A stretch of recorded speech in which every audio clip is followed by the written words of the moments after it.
నేను వచ్చేసాగా నీకేమైనా అయితే ఈ హోమ్ మినిస్టర్ పదవి వేస్ట్. ఆఫీసర్కి అనుకుని రమ్మనే నేను ఇంట్లో ఏదో కూర అంటున్నాడంట అయిపోగానే వచ్చేస్తాలే. నాకు కూడా కోరదామని చెప్పు. ఇంట్లో ఆడాలి పుట్టింటికి వెళ్ళున్నారా అందుకనే. సరే తెమ్మని చెప్తానులే. మీరు కొంచెం పెద్ద మనసు చేసుకోండి రామోజీ. అదే అదే బాబూజీ, మీరు గనక ఇప్పుడు మో డిట్లాని కానీ రమ్మన్నారంటే ఊరంతా తగలబడిపోతుంది. తలుచుకుంటే నా నియోజకవర్గం దడదలాడిపోతున్నది.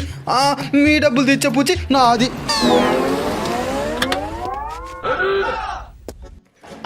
వచ్చా? నమస్తే సార్. వీటికేం తక్కువ లేదు. ఇక్కడ ఎంత జరుగుతూ ఉంటే స్టేషన్లో కూర్చొని తలకాయ దూకుంటున్నావా? తల దూకోవడం దువ్వునికి పని చెప్పి చాలా సంవత్సరాలు అయిపోయింది సార్. 24 గంటల తల పెట్టి ఉంటే ఇంకేడ నుంచి దూకునే సార్.